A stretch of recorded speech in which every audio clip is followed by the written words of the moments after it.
ET now स्वदेश पर मैं हूं आपके साथ पूजा त्रिपाठी और आप देख रहे हैं गुड मॉर्निंग स्वदेश। और दिवाली की तैयारियां शुरू हो चुकी है। उम्मीद है कि आप भी दिवाली की तैयारियों में जुटे होंगे। और अब परसों यानी कि शुक्रवार को धनतेरस के साथ सेलिब्रेशन की शुरुआत होगी, लेकिन ईटी नाउ स्वदेश पर हम आज से ही सेलिब्रेशन की शुरुआत कर रहे हैं। दिवाली से जुड़ी खास जानकारियां, कुछ इंटरेस्टिंग प्रोग्रामिंग हम आपके लिए लेकर आएंगे, जिसकी शुरुआत आज से हम करने जा रहे हैं। तो दिवाली का सेलिब्रेशन शुरू हो चुका है हमारे चैनल पर, तो कोई भी प्रोग्राम मिस मत करिएगा। ईटी नाउ स्वदेश पर आप बने रहिए। चलिए अब शो की शुरुआत करते हैं और सबसे पहले नजर डालेंगे एशियन मार्केट पर। एशियाई बाजारों की शुरुआत थोड़ी कमजोरी के साथ हुई थी, लेकिन अब रिकवरी देखने को मिल रही है और इस वक्त सभी इंडाइसेस हरे निशान में कारोबार कर रहे हैं। गिफ्ट निफ्टी भी हरे निशान में आ चुका है। निकाई के बाजार अच्छे खुले थे। यहाँ पर भी कंपनी के कुछ अपडेट्स आ रहे हैं। जापान में बिजनेस सेंटिमेंट्स में सुधार देखने को मिला है, जिससे जापान के बाजार यहाँ पर पॉजिटिव खुले और इस वक्त करीब 100 अंक ऊपर जापान के बाजार कारोबार कर रहे हैं। हांगकांग के बाजार भी हरे निशान में है और चीन के बाजार भी हरे निशान में ही दिखाई दे रहे हैं। कोरिया के बाजार हल्के लाल निशान में है। तो शुरुआत यहाँ पर ठीक ठाक ही हो रही है एशियन मार्केट से। लेकिन अब आगे बढ़ते हैं और समझ लेते हैं कि दुनिया भर के बाजार किस तरह से प्रदर्शन कर रहे हैं और कहाँ कौन कौन से अहम ट्रिगर्स हैं जहाँ पर कि आपको नजर रखनी है, ये सब समझ लेते हैं। और हमारे साथ विश्वमोहन जुड़ चुके हैं मुंबई स्टूडियो से पूरा अपडेट लेकर। विश्वमोहन, गुड मॉर्निंग, बताइए। गुड मॉर्निंग पूजा। गिफ्ट निफ्टी से तो ठीक ठाक संकेत मिल रहे हैं। एशियाई बाजारों की मिलीजुली शुरुआत हुई है, लेकिन अमेरिकी बाजार लगातार तेजी के मूड में है। 7वें दिन डाउ जोन्स और S&P 500 और 8वें दिन नैस्डैक में तेजी दिखी। नैस्डैक और S&P में तो 2 साल में पहली बार ऐसा देखने को मिला है कि ये इतनी लंबी रैली चली है। वही अगर जुलाई के बाद, इस साल जुलाई के बाद इतनी लंबी रैली डाउ जोन्स में देखने को मिलेगी। 7 दिनों से लगातार तेजी दिख रही है। टेक शेयरों से सपोर्ट मिला कल। एप्पल के से में अच्छी तेजी दिखी। माइक्रोसॉफ्ट, अमेजॉन जैसे शेयर्स अच्छे सपोर्ट किए, जिससे नैस्डैक में अच्छी तेजी दिखी। S&P 500 को सपोर्ट मिला। हालांकि डाउ को भी ठीक ठाक तेजी दिखी। अब लेकिन आगे किस तरह की स्थिति बनेगी? आज और कल 2 अहम स्पीच है फेड चेयरमैन की, वहां से क्या संकेत मिलते हैं। हालांकि अलग अलग प्रोविंस के जो प्रेसिडेंट, गवर्नर है प्रेसिडेंट के फेड के, वहां से संकेत यही मिल रहे हैं कि जैसे जैसे इकोनॉमी की स्थिति सुधरेगी तब तक दरें बढ़ने की चिंता बरकरार रहेगी। तो ये एक चिंता है बाजार के लिए। अन्य संकेतों की अगर बात करें तो US 10 ईयर बॉन्ड यील्ड अभी स्थिरता दिखा रहा है, 4.65% के आसपास है। कच्चे तेल में चीन के कमजोर आंकड़ों से वहां पर दबाव दिखा। एक्सपोर्ट के नंबर कमजोर थे, इससे ये लग रहा है कि ग्लोबल इकोनॉमी की स्थिति खराब है। इससे कच्चा तेल कल गिर गया, $81 के आसपास ब्रेंट आ चुका है। सेफ हेवन के तौर पर जो गोल्ड की अपील थी वो धीरे धीरे कम हो रही है। कॉमेक्स पर 1975 के आसपास आ चुका है। चाइना के आंकड़ों की अगर बात करें तो मिले जुले ही थे। इंपोर्ट जहां बढ़े हैं अनुमान से काफ़ी सरप्राइजिंगली काफ़ी बेहतर थे, लेकिन एक्सपोर्ट काफ़ी कम हो गया, अनुमान के विपरीत था। इस वजह से चिंता बढ़ी है। लग रहा है कि जो ग्लोबल डिमांड है वो काफ़ी कम है, उससे कच्चे तेल पर भी दबाव बना है। और हालांकि एक अच्छी बात थी कि IMF ने चीन के ग्रोथ के जो नंबर्स थे वो अपग्रेड कर दिए इस साल के लिए भी और अगले साल के लिए। तो कुल मिला के संकेत आज कह सकते हैं मिले जुले हैं। अमेरिकी बाजारों से अच्छे संकेत है। एशियाई बाजारों की मिलीजुली शुरुआत है। गिफ्ट निफ्टी में हल्की तेजी है। देखते हैं आज भारतीय बाजार की चाल किस तरह की रहती है। पूजा, बिल्कुल, तो संकेत ठीक ठाक ही हैं आज के लिए भी। और कच्चे तेल में जो गिरावट आई है वो एक बड़ा ट्रिगर का काम करेगा आज भारतीय बाजारों के लिए। अमेरिकी बाजारों से भी संकेत अच्छे ही दिखाई दे रहे हैं। अब फेड चेयरमैन के बयान पर नजर रहिए। अगले 2 दिन वहां पर किस तरह के बयान निकल कर आते हैं, ये भी काफी इंपॉर्टेंट होगा देखना। अभी फिलहाल बॉन्ड यील्ड्स में नरमी आई है, टेक शेयरों में तेजी देखने को मिल रही है, तो उससे US मार्केट में तेजी को सपोर्ट मिल रहा है और उसका असर आज भारतीय बाजारों पर भी देखने को मिल सकता है। बहुत बहुत शुक्रिया विश्वमोहन आपका ये सारी जानकारी देने के लिए। अब FIs और DIs के आंकड़े एक बार देखेंगे, उसके बाद समझेंगे कि आज के लिए अहम स्तर कौन से होंगे मार्केट के लिए। कैश मार्केट में विदेशी निवेशकों की तरफ से बिकवाली हुई है। 500 करोड़ के आसपास की बिकवाली यहां पर देखने को मिली। DIs ने 700 करोड़ की खरीदारी की है उसके सामने। इंडेक्स फ्यूचर में 125 करोड़ की खरीदारी का आंकड़ा और इंडेक्स ऑप्शन में भी हम देख रहे हैं कि आज खरीदारी का आंकड़ा नजर आ रहा है। करीब 4185 करोड़ की खरीदारी इंडेक्स ऑप्शन में FIIs की तरफ से देखने को मिल रही है। तो यहाँ से भी संकेत ठीक ठाक ही हैं। अब इनको देखते हुए आज रणनीति क्या अपनाएं और मार्केट को कैसे ट्रेड करें, ये समझ लेते हैं। हमारे साथ डिम्पी कावरा जुड़ चुके हैं फोन लाइन पर। Dimpy, good morning. बताइए आज के लिए कौन से लेवल्स पर नजर रखें? गुड मॉर्निंग पूजा। देखिए, कल भी हमने आपके सामने बात रखी थी कि बाजार पूरी तरह से कंसोलिडेट करेगा और कल आपने दिन भर में कंसोलिडेशन के लेवल्स देखे। टिपिकली मार्केट आज भी शायद कंसोलिडेशन में ही निकालेगा। वजह आप अभी खुद भी रीड कर रहे थे ग्लोबल मार्केट्स में कि एक तो फेड के बयान आने बाकी हैं और दूसरा थोड़ा क्रूड के अंदर गिरावट है। क्रूड के अंदर दो हिस्सों से गिरावट चेक की जाती है कि कंजम्पशन डाउन है कि ओवरऑल सप्लाई का इशू है। तो जो भी होगी फिलहाल इंडिया के लिए, इंडिया के मैक्रो फैक्टर्स के लिए थोड़ा सा इम्पोर्टेंट है और एक रिलीफ लेके आने वाला है। ये तो पहला पॉइंट है। दूसरा पॉइंट, अगर आप एफआईज की नंबर्स भी देखेंगे तो उनकी होल्डिंग में थोड़ा और सुधार हुआ है। अब वो 19.5% लॉन्ग होल्डिंग लेके बैठे हैं। इसका मतलब ये है कि पिछले 5-6 दिनों में 13 से 19 तक तो पहुंचे हैं। बहुत एग्रेशन तो नहीं आया, बट हाँ फिर भी एफआईज की तरफ से बिकवाली रुकी है और धीरे धीरे करके मार्केट के अंदर कुछ कुछ पोजिशन बन रही है। सारा क्रेडिट हमको ग्लोबल मार्केट्स को देना होगा जो ग्लोबल इस लेवल तक आके पहुंचे हैं। कल के मार्केट में जो कल नोटिसेबल चीज थी वो गैप डाउन नहीं था, बल्कि नोटिसेबल चीज इसके बाद की रिकवरी थी। मार्केट ने फर्स्ट डे ऐसा था जिस दिन उसके पास गैप नहीं था, लेकिन उसके बावजूद उसने बैंक निफ्टी को हर निशान में बंद किया। मार्केट का फर्स्ट डे ऐसा था जिस दिन निफ्टी के पास कोई गैप नहीं था, गैप डाउन था, उल्टा उसने आके सिर्फ 4-5 पॉइंट की गिरावट के साथ और 400 के ऊपर आके क्लोज किया। तो it's a good sign. Market अपनी इनहेरेंट स्ट्रेंथ को शो करने की, एक पावर दिखाने की कोशिश कर रहा है। क्या है, फोर्सफुली बाजार बहुत ऊपर आ जाएगा? ऐसा लगता नहीं है, क्योंकि उसको भी और स्ट्रेंथ और पावर की जरूरत है और वो पावर बिना एफआईज के नहीं आ सकती। तो एफआईज का रोल अभी भी बहुत इंपॉर्टेंट है। उनकी होल्डिंग्स कम से कम 25 से 30% होनी चाहिए, जो अभी 19.5% है। दूसरी बात, कल अगर आप फ्यूचर्स में देखेंगे ना तो वॉल्यूम कम था। तो ये वॉल्यूम कम की प्रॉब्लम अगले 2-3 दिन और रहने वाली है बिकॉज ऑफ दिवाली। तो इसलिए जो भी हो रहा है मार्केट के अंदर वो बहुत ही शेकी हैंड से या फिर लो वॉल्यूम के साथ हो रहा है। तो आई एक्सपेक्ट कि मार्केट के अंदर आज फिर से कंसोलिडेशन का दौर रहेगा। स्लाइटली पॉजिटिव है क्योंकि एफआईज के नंबर थोड़े से ठीक हुए हैं और कल एफआईज पे जो डाटा हमने देखा उसमें इंडेक्स ऑप्शंस में काफी दिनों के बाद फिर से करीब 4-5 हजार करोड़ रुपए के आसपास की खरीदारी आती हुई दिखी है। तो जिनके पास भी निफ्टी है अपने ट्रेलिंग स्टॉप लॉस को बनाए रखें। 19,200 वेरी इंपॉर्टेंट स्टॉप लॉस है, अपने होल्ड रखें। और हमने कल भी बात रखी थी कि कोई भी डिप मिले आप उसको बाय करें, और आपको कल भी डिप मिला तो आपने बाय किया तो आपको बेनिफिट हुआ होगा। तो आज भी आपको अगर आपको डिप मिल जाए तो बाय करें। 19,200 जब तक ब्रेक नहीं होता है, बाइंग और डिप्स का मार्केट है। 450-500 एक रेजिस्टेंस एरिया रहेगा, मार्केट इसको जल्दी जल्दी क्रॉस नहीं करेगा। बैंक निफ्टी पे आते हैं। बैंक निफ्टी पे 43,300 एक सपोर्ट एरिया है, 43,500 वेरी इमीडिएट सपोर्ट एरिया है। जिनको स्टॉप लॉसेस रखने हैं इन दोनों की रेंज पे रखें। 43,800 के बाद ही शॉर्ट कवरिंग एक और राउंड की आएगी, अदरवाइज नहीं आएगी। आज आप एक्सेस, आईसीआईसीआई, एचडीएफसी कुछ दिग्गज बैंक पे ध्यान रखिएगा। टिपिकली कल के स्ट्रक्चर काफी अच्छे हुए हैं और कल ज्यादातर शेयर के अंदर फ्रेश लॉन्ग पोजीशन बनी है। तो आई होप कि आज बैंकिंग फिर से लीड करेगा। निफ्टी के मुकाबले बैंक निफ्टी में वापस से पावर दिखेगी, बट 43,800 पार होने पर ही आप शॉर्ट कवरिंग का फायदा उठाइएगा। जो ऑप्शंस ट्रेड करते हैं उनको एक चीज का ध्यान रखना चाहिए कि ऑप्शंस में छोटे छोटे प्रॉफिट और स्विंग ट्रेड का बेनिफिट लेके इंट्राडे में ही बाहर चले जाएं।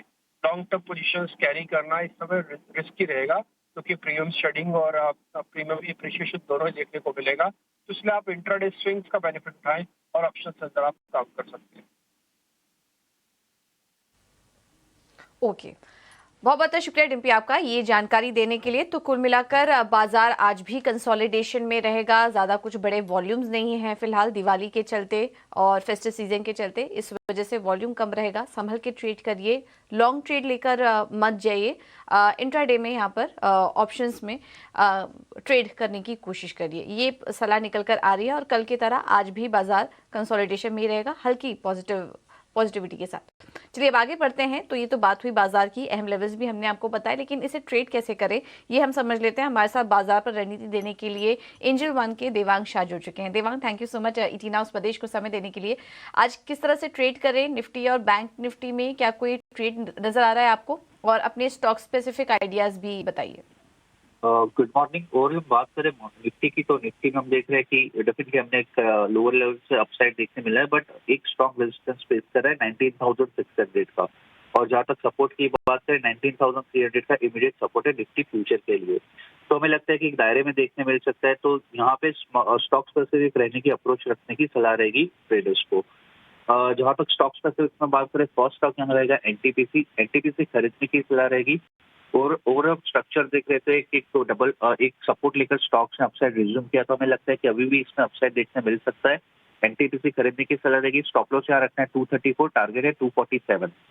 नेक्स्ट स्टॉक रहेगा गेल इंडिया।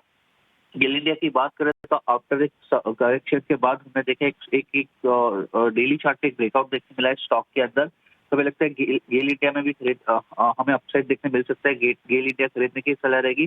स्टॉप लॉस रखना है 122, टारगेट है 130। ओके, थैंक यू दिवांग आपका ये रणनीति सुझाने के लिए। तो गेल इंडिया पर नजर रखिए, 130 का होगा टारगेट, स्टॉप लॉस सुझा रहे 122 का। और एनटीपीसी में भी तेजी करने की सलाह है यहाँ पर देवांग की तरफ से। उसके आगे कुछ और भी ट्रेडिंग आइडियाज हम आपके सामने रखेंगे, लेकिन चलिए अब आगे बढ़ते हैं और रुक करते हैं खबरों वाले शेयर्स और नतीजों का।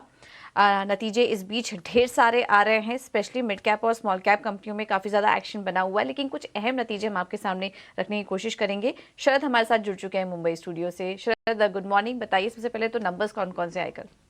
जी बिल्कुल पूजा, आपने सही कहा कि लार्जली 80% से ज़्यादा निफ्टी कंपनीज के रिजल्ट्स ऑलरेडी आ गए हैं, लेकिन मिड कैप और स्मॉल कैप में जो है बहुत एक्शन देखने मिल रहा है।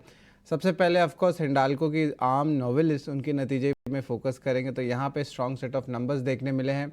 और जिनकी ऑपरेशनल गाइडेंस होती है वो आप कह सकते हैं कि एबिडा का जो $500 प्रति टन एबिडा का जो उनका ग्लोबल टारगेट था उनकी नोवेलिस आर्म का, अब उन्होंने एक क्वार्टर पहले ही उसको अचीव कर लिया है। हालांकि आगे जाते हुए Q3 में जो है थोड़ी वीक नंबर्स देखने मिल सकती है, क्योंकि मेंटेनेंस शटडाउन का इम्पैक्ट है और एक सीजनली वीक क्वार्टर होती है थर्ड क्वार्टर। और जो चौथा क्वार्टर है वहाँ पे एक्सपेक्टेड है कि जो है वापस एक अच्छी ग्रोथ देखने मिलेगी। तो ये ओवरऑल नोवेलिस फोकस में रहेगा। एंड ऑफ कोर्स हिंडाल्को की ये सब्सिडरी है। बलरामपुर चीनी मिल्स के बहुत स्ट्रॉन्ग नंबर्स आए हैं और आप कह सकते हैं जो रियलाइजेशंस होती है उसमें भी एक अच्छी स्ट्रेंथ देखने मिली है। टायर स्टॉक्स में ऑलरेडी Q2 नंबर्स बहुत स्ट्रॉन्ग आए थे और ऑफ कोर्स जो बेनिफिट आ रही थी क्रूड की करेक्शन के लिए, अब उसका जो बेनिफिट मार्जिन्स में भी देखने मिल रहा है। और आप यहाँ पे देख सकते हैं अपोलो टायर्स की नतीजे में भी बहुत अच्छी स्ट्रेंथ आई है। और ओवरऑल अगर मार्जिन्स की बात करें तो 650 बेसिस पॉइंट्स का ईयर ऑन ईयर बेसिस पे एक्सपेंशन है और 150 बेसिस पॉइंट्स का सीक्वेंशियली भी। दीपक नाइट्राइट की बात करें तो सरप्राइज में जो है वॉल्यूम्स अच्छी ग्रोथ आई है और अनुमान से लेकिन बेहतर नतीजे देखने मिले। हालांकि टॉप लाइन में थोड़ी गिरावट आई है, लेकिन इंपॉर्टेंटली एनालिस्ट एस्टिमेट को ये बीट किया गया है। दिग्गज सीमेंट कंपनी श्री सीमेंट भी फोकस में रहेंगे, लेकिन largely inline set of numbers आया है और मार्जिन्स में एक अच्छी इंप्रूवमेंट आई है। और हमने ऑफकोर्स कल जेके सीमेंट के नतीजे में भी देखे थे जहाँ पे अच्छी गाइडेंस और अब स्ट्रॉन्ग नंबर्स देखने मिले थे। तो सीमेंट कंपनीज़ में भी अच्छी मोमेंटम आई है डिमांड लेके, और टायर कंपनीज़ में ऑफकोर्स ग्रॉस मार्जिन एक्सपेंशन हुआ है। क्रिसिल देखें, देर रात नंबर्स आए थे और यहाँ पे भी नतीजे देखें तो स्ट्रेंथ देखने मिल रही है। नेट प्रॉफिट हालांकि थोड़ी फ्लैटिश, लगभग 3% का ग्रोथ आया है। पावर ग्रिड निफ्टी की कंपनी है और एक रेगुलेटेड बिजनेस माना जाता है, तो largely weak to inline set of numbers देखने मिले हैं। दिलीप बिल्डकॉन जो है ये भी फोकस में रहेगा। यहाँ पे कंपनी की जो पैट है वो 6 गुना बढ़ गई है, हालांकि जो टॉप लाइन है वो सिर्फ 10% बढ़ी है। प्रेस्टीज एस्टेट्स, रियल एस्टेट के नाम, यहाँ पे बहुत अच्छी स्ट्रेंथ देखने मिली है ऑल थ्रू आउट। और हाल ही में लिस्टेड आइडिया फोर्ज थे, लेकिन यहाँ पे थोड़े से वीक सेट ऑफ नंबर्स जो हैं आपको आइडिया फोर्ज से देखने मिले हैं। तो काफ़ी सारे नंबर्स हैं, कुछ अहम नतीजे हमने आपके सामने रखे। इसमें पावर ग्रिड के नतीजे कमज़ोर हैं, लेकिन अनुमान के मुताबिक ही नंबर्स आए हैं पावर ग्रिड के। और उसके अलावा नोवेलिस पर नज़र रखें, मजबूत नंबर्स, जिसके चलते आज हिंडाल्को फोकस में रहेगा। बलरामपुर चीनी, अपोलो टायर, क्रिसिल और प्रेस्टीज एस्टेट्स के नंबर काफ़ी मजबूत आए हैं। दीपक नाइट्राइट के नंबर्स अनुमान के मुताबिक। तो ये कुछ नंबर्स आए हैं, ज़्यादातर नतीजे हम देख रहे हैं कि मजबूत साइड पर हैं, तो इसका आज रिएक्शन भी स्टॉक में देखने को मिलेगा। अब आगे बढ़ते हैं, बात करते हैं खबरों वाले शेयर्स की। शरद बताइए। सबसे पहले हीरो मोटोकॉर्प फोकस में रहेगा। कंपनी जो है यूरोप में अपनी इलेक्ट्रिकल व्हीकल्स की जो है प्रोडक्ट्स लॉन्च कर रहे हैं। और इम्पॉर्टेंट बात ये भी है कि ये एक्सपेंशन जो है यूरोप, यूके और अदर कंट्रीज़ में भी आगे जाते हुए देखने मिलेगा। इंटरग्लोब एविएशन ने भी कंफर्म किया है कि 30 से ज़्यादा एयरक्राफ्ट जो है ग्राउंडेड है आपके चौथे तिमाही में, जो जनवरी और मार्च 2024 में देखने मिल सकते हैं। अब इसका कारण है इंजन इश्यूज़, जो उनके प्रैट एंड विटनी की जो इंजन्स होती हैं जो उनके फ़्लाइट में लगती है, तो उसमें इश्यूज़ आई है। तो उसके कारण जो है इन एयरक्राफ्ट्स को जो है कह सकते हैं कि ग्राउंड रखा गया, यानी कि वो एयरपोर्ट्स में या हैंगर्स में ही रहने वाले हैं। श्रीराम फाइनेंस की बात कर लेते हैं। यहाँ पे कंपनी का बयान आया कि वो एसेट रिकंस्ट्रक्शन कंपनी खोलने वाली है और इसके अलावा अपनी म्यूचुअल फंड बिजनेस और वेल्थ मैनेजमेंट बिजनेस पे भी फोकस रहेगा। लुपिन ने जो है एक टेंटेटिव अप्रूवल यूएस एफडीए से आया है डायबिटीज़ का ड्रग को लेके, तो पॉजिटिव रिएक्शन स्टॉक में देखने मिल सकता है। और वही अगर आइनॉक्स विंड के बारे में बात करें तो लगभग 500 करोड़ वो रेस करने वाले प्रेफरेंस शेयर्स के ज़रिए, और ये अपने प्रमोटर और या आप कह सकते हैं parent company INOX wind energy, उनको जो है वो इशू करने वाले हैं।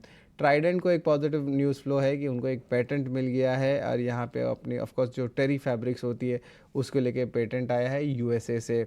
नवीन फ्लोराइन जो पहले गुजरात पोल्यूशन कंट्रोल बोर्ड ने एक ऑर्डर दिया था उनकी इंडस्ट्रियल प्लांट जो है उनकी आम की गुजरात में, उसको रोकने के लिए, उसको क्लोजर के लिए, अब उस ऑर्डर को वापस कर लिया गया है, रिवोक कर दिया गया है।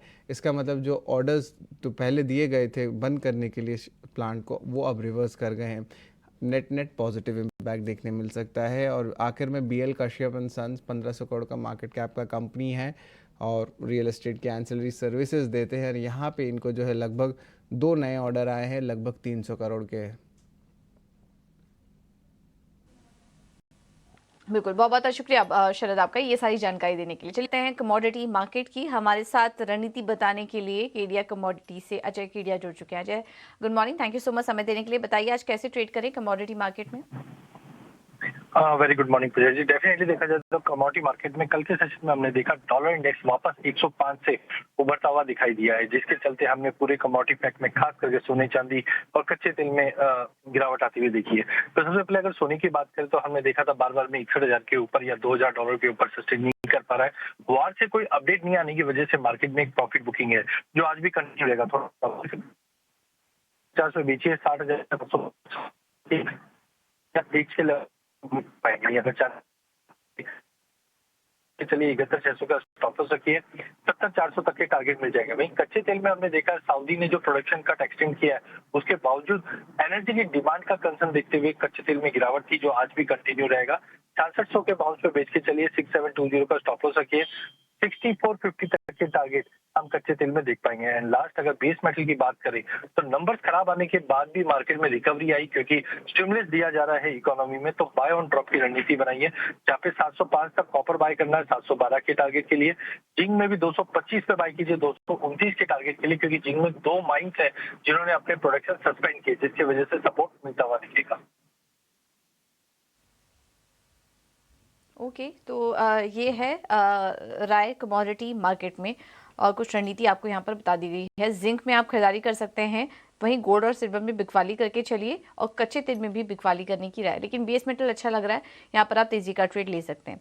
अब आगे बढ़ेंगे, कुछ टॉप ट्रेडिंग आइडियाज़ भी आपके सामने रखते हैं। शेख खान की तरफ से जो कॉल्स हमें मिल रहे हैं इसमें पहला है IDBI बैंक, तेजी करके चलिए 67 का होगा टारगेट, स्टॉप लॉस सुझा रहे हैं 61 का।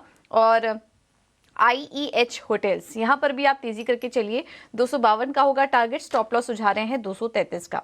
स्वास्तिका मार्ट की तरफ से जो कॉल्स हमें मिल रही है इसमें पहला है मैकडॉवेल, यहाँ पर आप तेजी करके चल सकते हैं, 1125 के होंगे टारगेट, स्टॉप लॉस है 1075 का। और मैनकाइंड फार्मा में भी खरीदारी करने की सलाह है, टारगेट होगा 1860 का और 1760 के स्टॉप लॉस के साथ आप तेजी करके चलिए मैनकाइंड फार्मा में।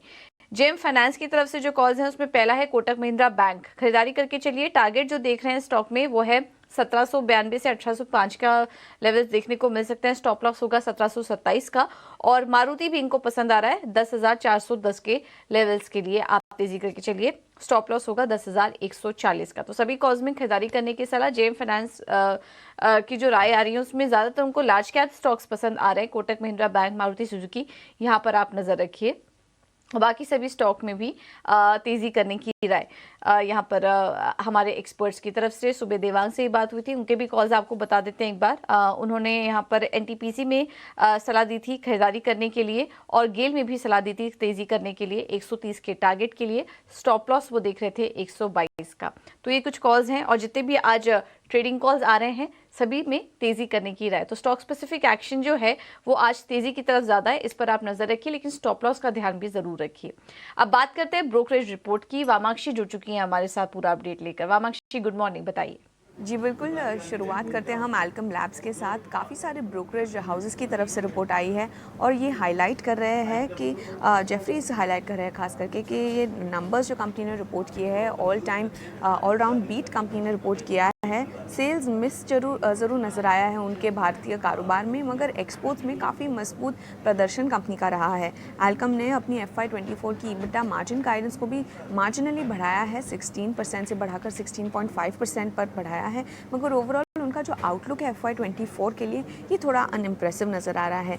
कंपनी का फ़ायदा ज़रूर हुआ US मार्केट में, मगर ये सीजनली हायर अपटिक नज़र आया था। और इनफैक्ट अगर हम डोमेस्टिक बिजनेस की बात करें तो रेवेन्यू यहाँ पर मिस था, मगर आगे एक्सपेक्टेशंस है कि ये सुधर सकता है। तो ऑल इन ऑल जेफरीज की तरफ से इन सारे फैक्टर्स के बावजूद एल्केम लैब्स पर अंडर परफॉर्म की राय को बरकरार रखा है, और मक्वारी ने भी एल्केम लैब्स पर अपनी अंडर परफॉर्म की राय को बरकरार रखा है। अनुपम रसायन अगला स्टॉक है जो हमारे रेडार पर रहेगा। जेफरीज का कहना है कि Q2 में कंपनी के नंबर्स अनुमान के मुताबिक आए हैं। Management second half of FY24 से रिकवरी भी एक्सपेक्ट कर रहे हैं। वर्किंग कैपिटल में हालांकि एक शार्प जंप नज़र आया था और ये नॉर्मलाइज होता हुआ नज़र आ सकता है आगे चलते हुए।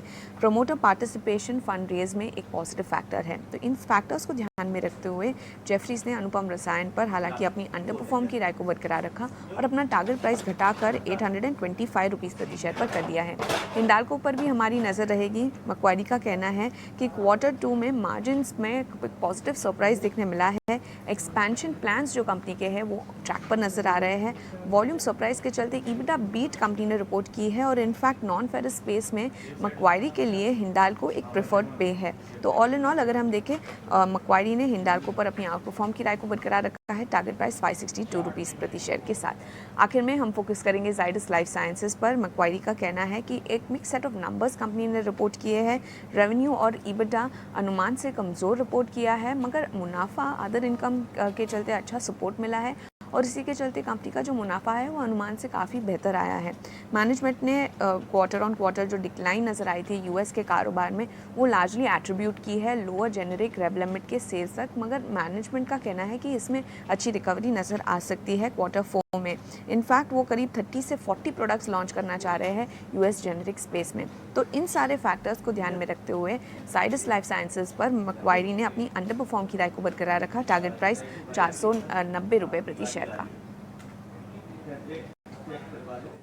ओके, थैंक यू वामाक्षी आपका ये सारी जानकारी देने के लिए। चलिए फिलहाल इस शो में इतना ही। एक छोटा